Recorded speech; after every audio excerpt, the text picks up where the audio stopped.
So since we last spoke to you, we've been from Windsor to The Hague in the Netherlands and then back here to London. A not dissimilar route to a certain couple of Duke and Duchesses.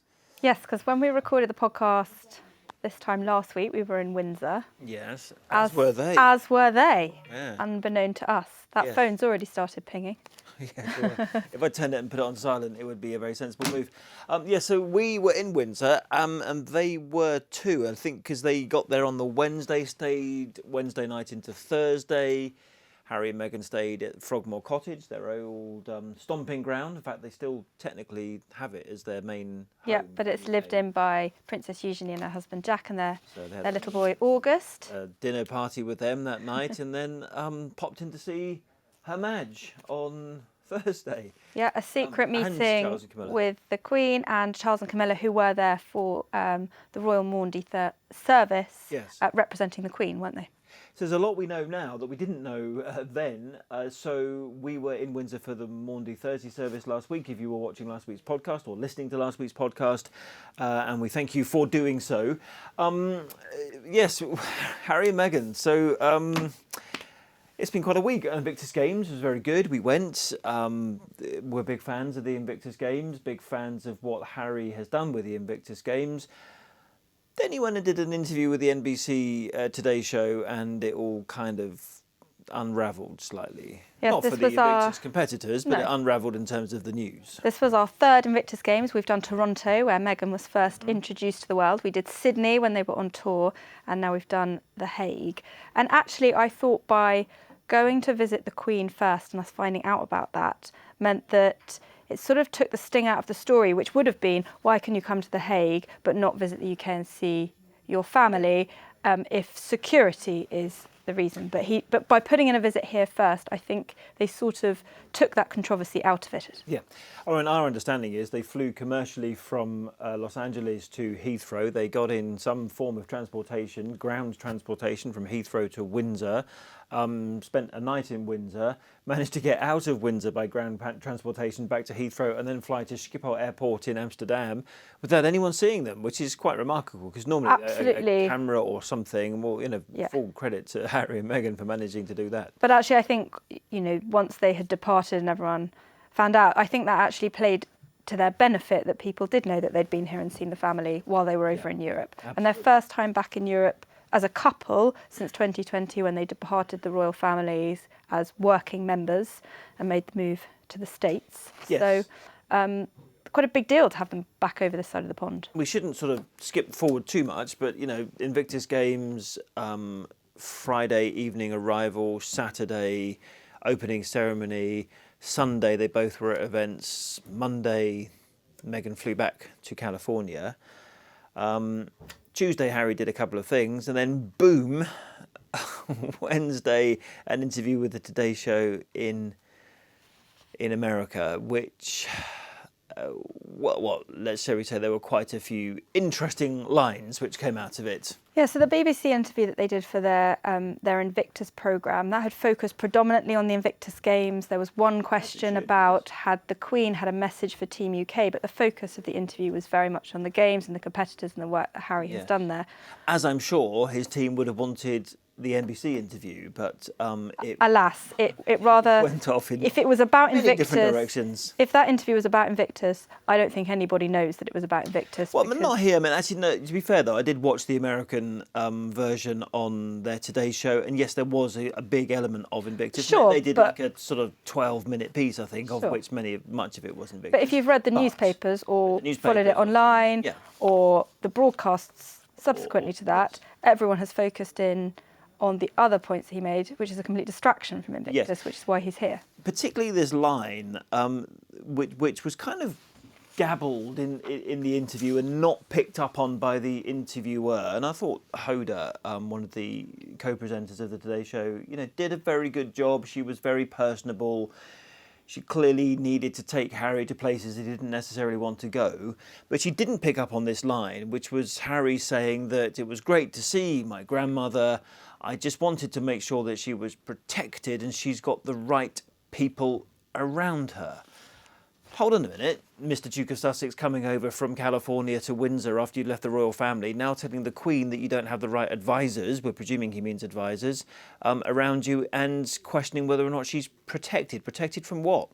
Well, I don't think we know what he was talking about because he didn't explain, he wasn't asked, his team won't engage. Buckingham Palace don't know because, like us, they're working off the same interview. So all we can do is speculate, which is now what we're going to do. Yes, okay. Well, I think we can speculate accurately because if you think back to that Oprah Winfrey interview, and this interview was not on that level, it didn't have the same number of explosive nuclear devices in it, which Oprah Winfrey interview had. But there was, some elements. She did open up some of those wounds, didn't she? And went places that Harry didn't really want her to go. And in that Oprah interview, the couple were talking a lot about the institution. We blame the institution. We hated the institution. We didn't like being in the institution. So it rather suggests if it's the institution that kind of made Harry and Meghan want to leave and then subsequently stripped them of all their titles and patronages, that's the kind of people that Harry won't like. It's the advisors around the Queen. We know he's got issues with his father and brother. I mean, we can talk about that as well. But and the fact that he sidestepped a question, you could almost hear the tumbleweed, couldn't you, between the question, are you missing your father and brother, and his non-answer. He just did not engage on that, did he? But let's talk about. We think Harry's got an issue with the royal aides around the Queen, basically. We're adding up what he said previously and trying to interpret what he's saying. But, it is difficult to know because Harry didn't get pushed on what he was talking about. But neither did, but he kind of offered up this phraseology. Totally. I mean, it was in the middle of a sentence talking about it was great to see the Queen and, we had a cup of tea and, I was just making sure she was protected and had the right people around her. He wasn't backed into a corner, as sometimes happens with interviews, which, when you interview politicians, you try and get them to say things they might not want to say. He kind of offered this up. Yeah, he could have totally said, it was great to see her, we had tea, it was nice to be reunited, stop, move on. But you're right, he offered up that additional piece of information, which has, taken over acres of column inches today and debate over it. So, and also then, but we don't think he means the family because actually he really went at pains to not engage on the family. Engagement on family questions apart from his own family. And there was that question that Hoda asked him, do you miss your father and brother? And he went, I'm here to focus on the Invictus Games and then I'll be going back to my family, Meghan, Archie, Lilibet, in California. And he said that home for me now, for the time being, is in the States, and it feels that way. We've been welcomed with open arms and have such a great community up in Santa Barbara. So, I don't think that comes as a surprise to us. We know that they've settled there and are happy there and seem to have found what they were looking for. I thought it was interesting to hear him say it, but I wasn't really massively surprised by Harry saying California is now my home, not Britain. I mean, that's pretty goddamn obvious, isn't it? That's where they live, that's where they're settled, that's where they want to be, and they ain't coming back to the UK anytime soon. Well, you say that. They might pop in. He was asked whether he would be coming over to the UK for the Queen's Platinum Jubilee celebrations, that big Platinum Jubilee weekend at the beginning of June, and he basically said he doesn't know yet. No, and he doesn't know yet why, because of the security arrangements. And this goes back to this security thing we've spoken about on this podcast before, which is that he's taken out legal action against the UK Home Office over his security arrangements in the UK, because when he was here for Diana's statue unveiling last summer, there was an event he went to for the Well Child Awards, a charity event where effectively according to his side, the security was just literally taken away overnight, and they ended up going to this event with just their one member of their American team they brought over who'd never been to the UK before, and they felt exposed, and that's what Harry wants. I think elements of that trip he was given the security and the protection, but for that Well Child event he lost the security. Which means that they've come to the conclusion that if you're inside the sort of bubble, if you like, of the Jubilee, or I suppose he could have done for Prince Philip's Thanksgiving, let's be clear, he could have come over for that because he would have been in the bubble and he would have got a car to the the palace. I mean, there were kings and queens of Europe who went to that. Let's not forget from the Dutch royal family and the Danish royal family and the Swedish royal family and the Norwegian royal family, and yet Harry didn't come. So, and he said in this interview, I want to bring the kids to see grandmother or their great grandmother, but Archie was just 6 months when they left to move to Canada first and then took them to And America. That famous picture of the Queen looking at the... And Lilibet has never met the Queen. Or her grandfather, Prince Charles. Or her grandfather. Or any of them. She was born over there and never been back. So we shall see. I would think, the Platinum Jubilee celebrations, presumably he'll want to be there for her grandmother for this big milestone moment. But I think as has happened with the Invictus Games, whether he wanted it to happen or not, the fact is that if he came, I think a lot of the focus would be taken off the Queen and go on to him. So, that is also true. Which is inevitable, really, isn't it? In fact, we can play you a clip of somebody we spoke to earlier saying just that. What, Hugo Vickers? We can. Okay, so Hugo Vickers is a royal historian, and that's exactly his view, that if the Queen were to invite Harry and he were to accept, then the consequences would be that we'll be talking about Harry rather than the Queen. Well, I think that there are other forces working on Prince Harry. I mean, he's got contracts with publishers, he's got Netflix deals, he had a Netflix crew following him around, and he has a wife. I think all these people are controlling him in a different sort of way. And of course, as you know, American interviewers are very aggressive and they want answers to these things. And presumably he went along to talk about the Invictus Games. And of course, he got the inevitable questions, which is why actually I would rather hope that he doesn't come to the Jubilee, because I can see the whole of the media will be speculating, whether he's getting on with his brother or his father or how he looks at his grandmother and so forth. And he'd do best to stay away. It would be the best present he could possibly give her and us. There have been some reports that certain palaces don't want Prince Harry to come to the Jubilee, irrespective of his security arrangements, and you kind of agree with that. Well, I do, I'm afraid, because I don't want anything to deflect from the celebration of 70 years of magnificent reign of the Queen. And unfortunately, I think inevitably that would detract from it. So we've spoken a lot about the Queen's visits by Harry and Meghan, the other way around. We've spoken a lot about Harry and Meghan's visit to see the Queen. We haven't spoken much about Prince Charles's visit. And apparently,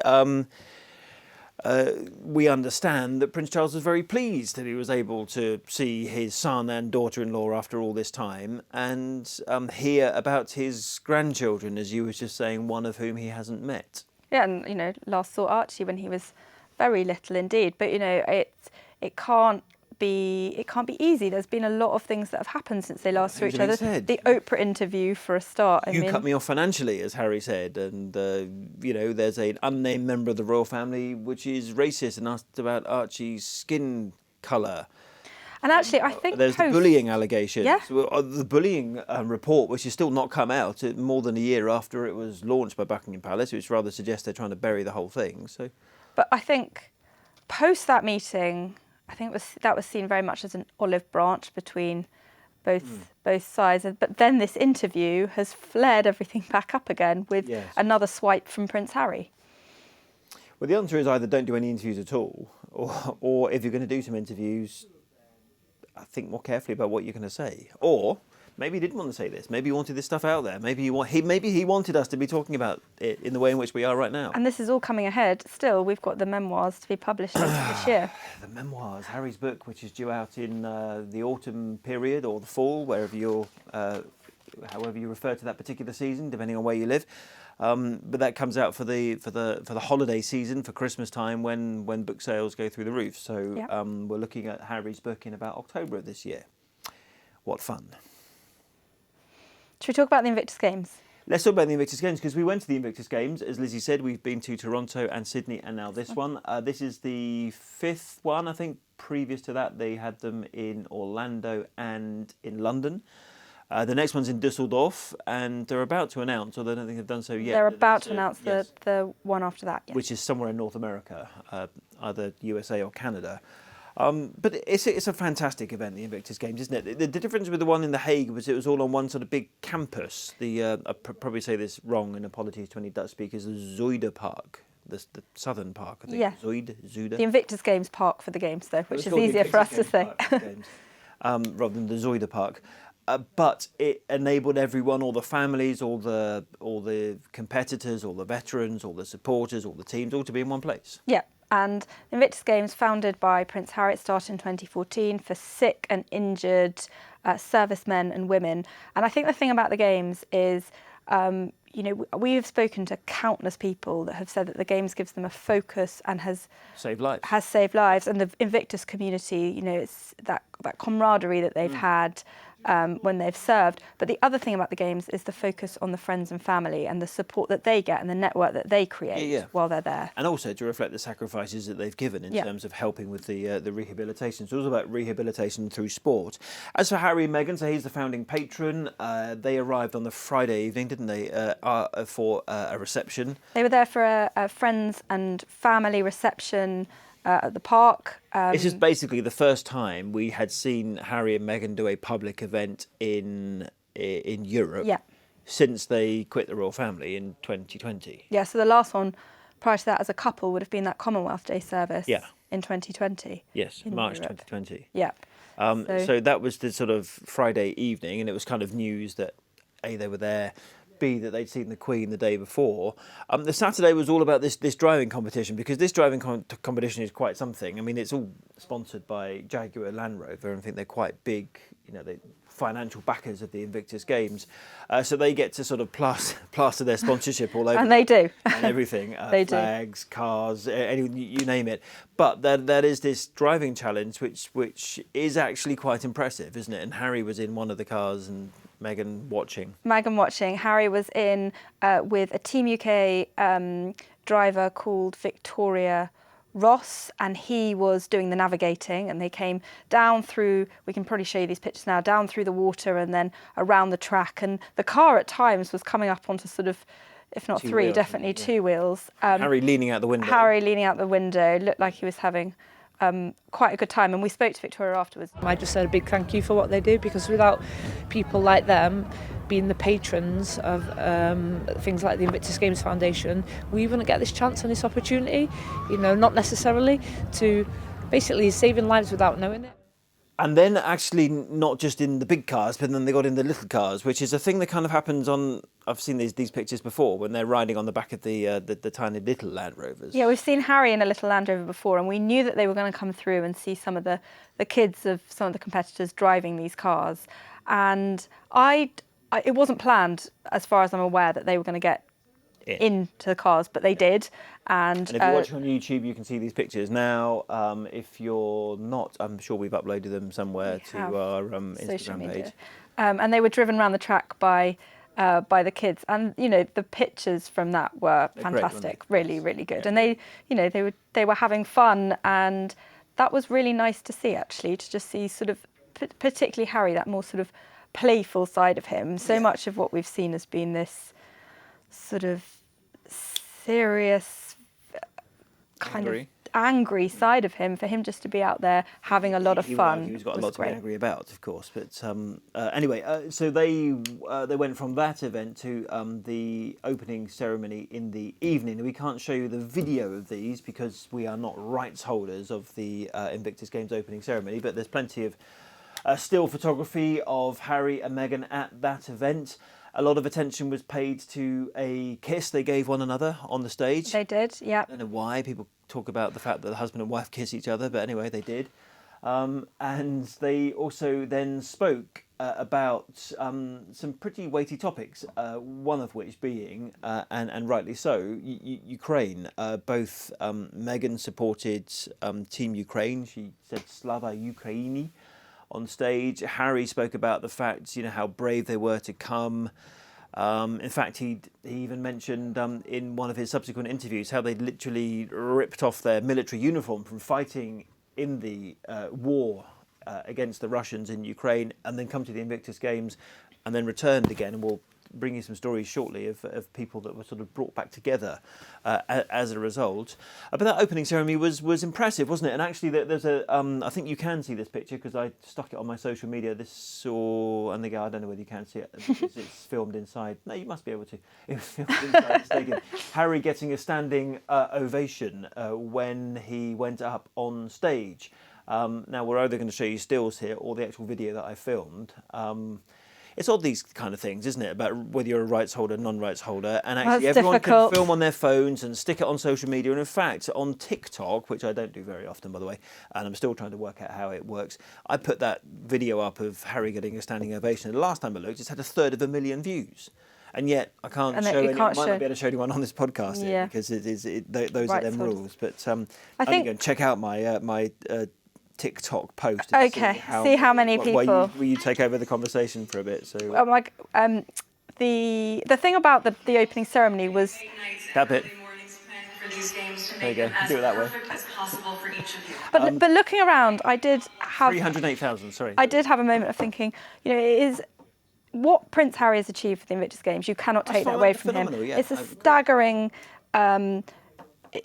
The Games is brilliant and offers so much to so many people. And you look around 100%. that opening ceremony and you see them all together.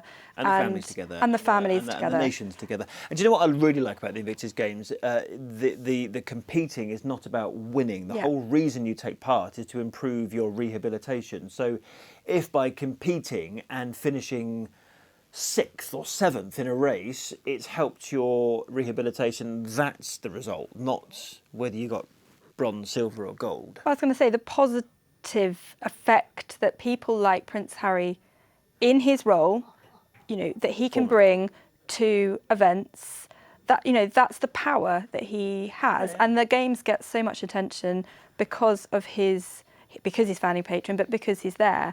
And I think, that's the power that they have.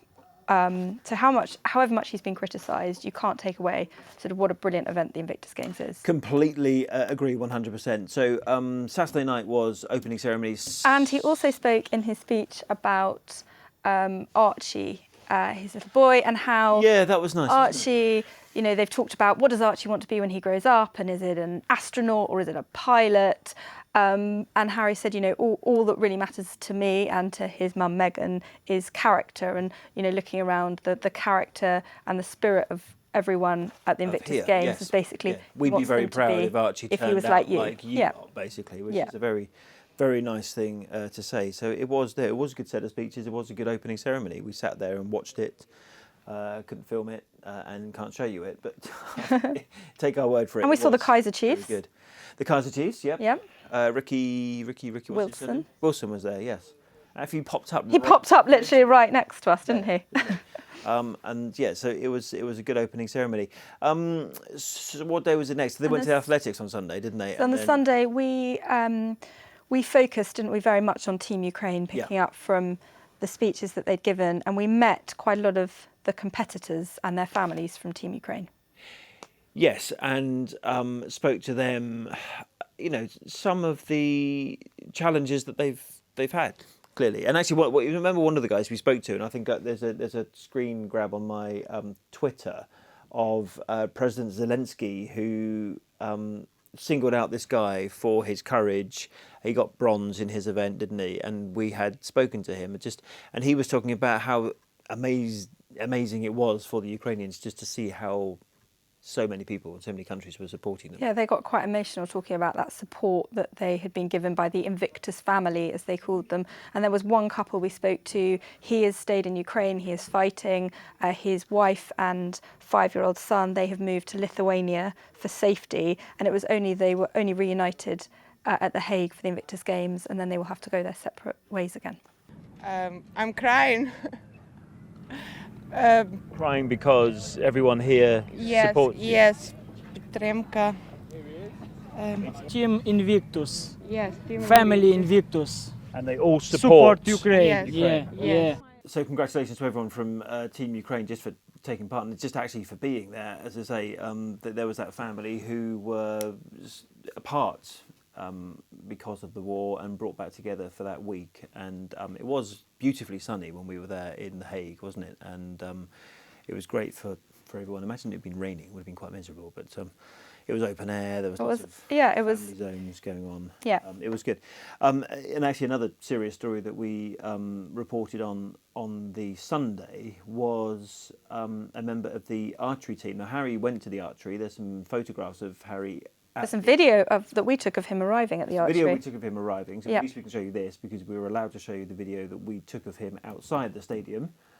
This was Harry arriving at that, and then he went inside for the archery, And we spoke to one of the Ukrainian team at the archery whose mother was meant to be taking part, but had been taken prisoner by the Russians in Mariupol. She was a medic in Mariupol, and they don't know where she is. She's presumably in Russia somewhere. They simply don't know where she is. And it was her daughter who took her place, which was moving, wasn't it? Really moving. And I think that, again, is the sort of spirit of the Invictus Games, that, you know, that she was able to take her mother's place and compete for her mother. Yes. Yeah. But I think, you know, also she wanted to do everything she could while she was at the Games to highlight the fact that her mother was missing. And, you know, she was doing interviews, they were giving out posters. All of Team Ukraine were basically wanting to use it. It's almost like as they do in Ukraine, using the opportunity through the media, through social media, to talk about the plight of the Ukrainians. So this is Anna Sophia, who we spoke to, and it's her mother Yulia, who is missing, presumed a prisoner of the Russians in Mariupol. I really have no words. I really don't know how to explain that feeling. We're here to tell the truth about the situation in our country. I am here to telling the truth about what happened to my mother. And your mother is simply somewhere in Russia. You don't know. Somewhere in Russians were stolen from me. So we came back from Invictus. Harry then went and did an interview, of which we have spoken at length. So we're going to whiz on to the Queen's birthday. 96 years old today as we record this. 96 years and 1 day, probably, when you get to see this. Or I don't know when you get to see this, because it could be Friday, Saturday. Yeah, when it goes live, it'll be 96 in 1 day. Yes, but the Queen at 96, 70 years of reign and 96 years of age. I mean, it's pretty impressive, whatever way you look at it, isn't it? You know, there's been a lot of discussion about the mobility issues and can she do things, can't she do things. I think we all have to stop and remember the Queen is 96, as you say, and doing anything at all publicly at this age is really quite staggering. Yeah. I mean, you know, we were in this new period that we've spoken about of the Queen not turning up at any event, and if she does turn up, then that is the news. The fact that she can make any event or can even get up and go to work, really, it is quite remarkable. But I mean, that's when you have a hereditary monarchy, that's what happens. You get very old, and you still got a job for life. Anyhow, the Queen is in Sandringham as we speak. She flew up there by helicopter on Wednesday. She moved from Windsor Castle to Sandringham. We haven't checked this flag issue. Do you remember a little while ago there was a flag issue about whether it was still flying in Windsor? Has Court moved to Sandringham? Or does Court remain in Sandringham? She is on a private break to Sandringham. This time? So this time. Right. So if it's a private break, I would think the flag is probably still flying because the court has remained, but we can check that out. Right. So she is staying at Wood Farm on the Sandringham estate, and Wood Farm was where Prince Philip spent the majority of his retirement. Yeah. It's a sort of what's always been described as a more low-key, intimate cottage on the estate. It's not the big house, which I think at this time of year is open to the public. Mm-hmm. It's much more low-key and it's where he spent a great deal of time. And a reminder of her husband, of course. Of course. Well. So we don't know how long she is going to be there for, but that is where she is spending her 96th birthday. While she does that, there are gun salutes. Again, I never know. 21 gun salutes? There are gun salutes today in Hyde Park, Tower of London and Edinburgh Castle. We can show you some of these because we've been out filming them. And also at Windsor Castle for changing the guard today. The Coldstream Guards played Happy Birthday. I think you've got to listen to Happy Birthday. You go. Slow.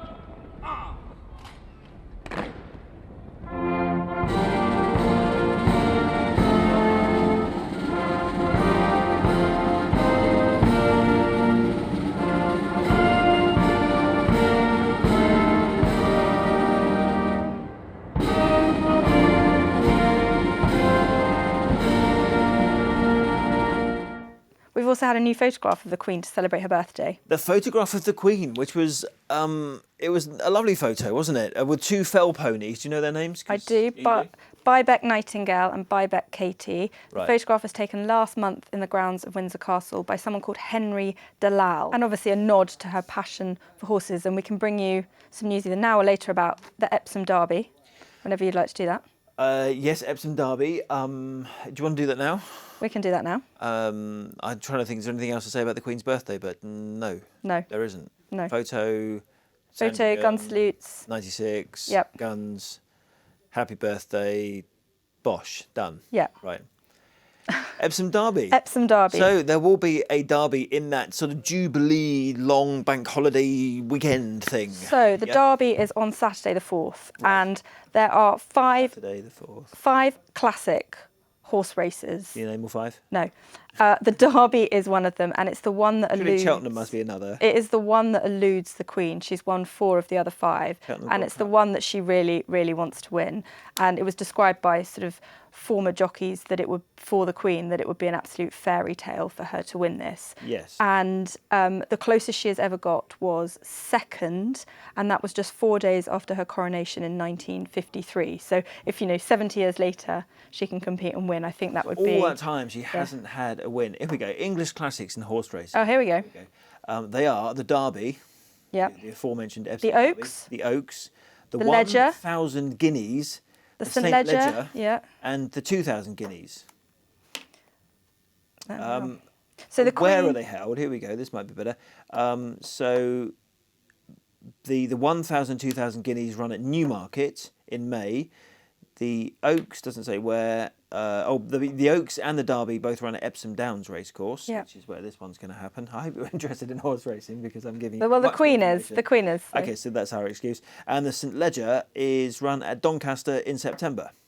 There we are. So Newmarket, Epsom, Doncaster. And the Queen has 3 potential runners. The starting list is not confirmed for a while, but those are Reach for the Moon, General Idea, and Educator. Reach for the Moon. Are you going to do a bet on any of these? I mean, I don't know yet. Educator. Kind of have to, don't you, for the Queen? Yeah. And General Idea. General Idea. And what is being worked through is horse here, so I can remind myself. This is something, I've said that the Queen, we know how much she loves horse racing, how much she would love to be there, and how much she would love to win. So are you going to take us back to what about her mobility? What about her mobility, and will she be able to go? And I from conversations I've had, the organisers at the racecourse and aides at the palace are working together very closely to find the most appropriate route for the Queen to be able to make this journey to Epsom. So traditionally, she would be driven down the racetrack in front of the crowds, and she would be... the weighing room. She would get out of the car by the railings. She would walk over a patch of grass onto a hard standing and in by a door. In by a door. Let me keep going. What colour's the door? Let me go. Let me keep going. In through a door that's by the weighing room, and then up in a lift. Right. Doesn't get weighed. No, she doesn't get weighed. They are looking at various options of how they could get her in. If that route doesn't work, and it seems you can drive the car right up to the door, and so she would have, barely any distance to walk, and then straight up in the lift to the royal box. Right. And or she could be helicoptered into the royal box and parachuted. I'm pretty sure from having seen it that's not going to work. Okay, but I think they will do everything they can to try and make that possible. And when she arrives, her former and current jockeys will form a guard of honour. Wearing their racing silks, which is the gold and purple racing silks of the Queen. They're also renaming the Queen's Stand, which is where the royal box is, the Queen Elizabeth II Stand, in recognition of her commitment to the sport. That's very detailed knowledge. Anyone would think you've just been to a briefing. Anyone would think I'd been to a briefing. There you are. Knowledge. Thank you. Thank you. You're very welcome. Thank you for sharing it. But I've now got the horses on which I could place a bet. Reach for the Moon, Educator and General Idea, and we will see whether the Queen is successful. So that's on the Saturday of the Jubilee weekend. Essentially, if you want a reminder of what's happening, that the Thursday is the... what is the Thursday? I've completely forgotten. Thursday. I'm not going to remember the Thursday. No, stop. I must know this. Friday is the Thanksgiving service at St Paul's. Mm-hmm. Oh, Thursday's Trooping the Colour. Why did I forget that? So Thursday is Trooping the Colour and the lighting of beacons. Yeah. Friday is the service of Thanksgiving at St Paul's. Saturday, the races and the pop concert. Yeah, and then the Sunday is the pageant and the big lunch. We've got a briefing on the pageant next week as well, so we can give you a very detailed rundown of the pageant. Maybe you can do the pageant as I've taken the derby. Next week's podcast, whatever you call this thing. Okay, great. Thank you for your derby knowledge. You're welcome. I just want to quickly touch on the Caribbean. You remember we went to the Caribbean recently and William and Kate were there and it wasn't as smooth as it could have been. Do you remember that? Yep, we told you about it. Well, it just turns out that Prince Edward and Sophie are also taking part in a Platinum Jubilee tour. I get my where press they release out on this yes, before you ask me a question. Where they're going to a number of countries. Interestingly, they're going on Friday. They've only just told us about what's happening today, which rather suggests the whole thing was being, dare I say it, reworked or re-examined or whatever. The countries they are going to are still on the list, but the countries they're not going to, Grenada, has been removed, and no one's actually told us why. Yeah, so they are still going to visit St Lucia, St Vincent and the Grenadines, and Antigua and Barbuda, and they'll be there from the 22nd to the 28th of April. Yeah. However, Grenada, which had originally been announced as part of their visit, as you say, that has been postponed, and they hope to visit at a later date. Do you think this is connected to William and Kate's tour that didn't go so well? I mean, as I understand, it's on the advice of the Governor-General, and that's all we've been told. What's the advice? We don't want you here, or actually there might be some protests, or we've got something going on, or what? I mean, what is the advice? It's quite unusual, isn't it? They depart tomorrow, and to have told us of a postponement at this stage is quite unusual.